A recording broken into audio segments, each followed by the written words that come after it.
નમસ્કાર, weather analysis સાથે હું છું પાયલ અને ગુજરાતમાં ભર ઉનાળે વરસાદની આગાહી અલગ અલગ સિસ્ટમો બની રહી છે જેની અસરો થઈ રહી છે। અત્યારે તો ગુજરાતમાં ક્યાંય વરસાદની આગાહી નથી કરવામાં આવી પણ છૂટોછવાયો વરસાદ પડશે।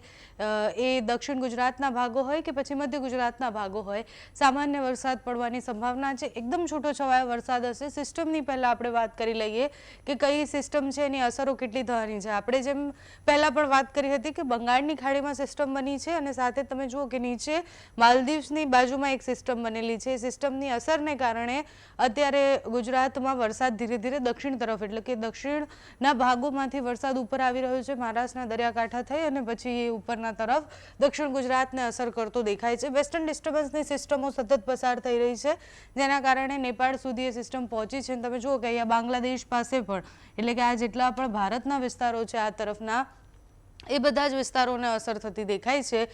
બાંગ્લાદેશમાં બનેલી એ સિસ્ટમ અને એની અસર ભારત પર થવી એટલે મધ્યના ભાગોમાં અસર થઈ રહી છે, દક્ષિણના ભાગોમાં સિસ્ટમને કારણે અસર થઈ રહી છે અને એક સાથે એ 3-4 સિસ્ટમો જે બની છે એટલે એક બંગાળની ખાડીમાં બનેલી સિસ્ટમ, એક અરબી સમુદ્રમાં બનેલી સિસ્ટમ, એક આ મધ્યના ભુવનેશ્વરના પટ્ટા પર બનેલી એક સિસ્ટમ અને વેસ્ટર્ન ડિસ્ટર્બન્સ। તમે જુઓ કે હજી બી ઉપર તમે જુઓ કે પાકિસ્તાન તરફથી એક સિસ્ટમ ધીરે ધીરે આવશે જે ઉપરના જેટલા પણ પ્રદેશો છે ત્યાં હિમવર્ષા લઈને આવશે એટલે ગુજરાત પર એની સંભવિત અસર થશે પણ એકદમ સામાન્યથી મધ્યમ વરસાદની અસર થવાની છે।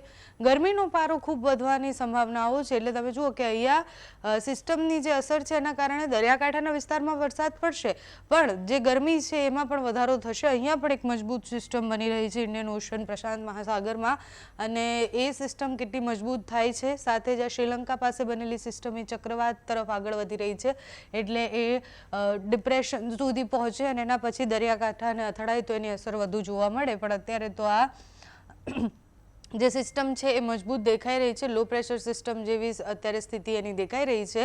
એની અસરો નીચેના દક્ષિણના ભાગોમાં સંભવિત રીતના ખૂબ વધારે થાય એવી સંભાવના છે કારણ કે 13 તારીખ સુધીમાં એની અસર જુઓ તમે કે વધારે ને વધારે મજબૂત થતી જાય છે એટલે low pressure system, depression, deep depression અને પછી સાયક્લોન બનતું હોય છે।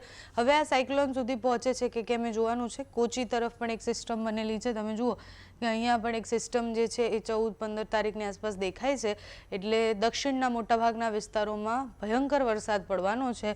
અહીંયા તમે જુઓ કે આ સિસ્ટમની અસર છે એ જ્યારે દરિયાકાંઠાથી આ તરફ આવી જશે ત્યારે પણ એટલી મજબૂત છે અને એના કારણે દરિયાકાંઠાના મોટાભાગના વિસ્તારોમાં વરસાદ પડશે એટલે મહારાષ્ટ્રના દરિયાકાંઠાથી લઈને નીચે જેટલા પણ છે દક્ષિણના દરિયાકાંઠાના વિસ્તારો ત્યાં બધી જ જગ્યાએ વરસાદ પડવાની સંભાવનાઓ છે। 3-4 મજબૂત સિસ્ટમો એકસાથે જ્યારે અસર કરતી હોય ત્યારે એ ગુજરાત પર પણ અસર કરવાની જ છે।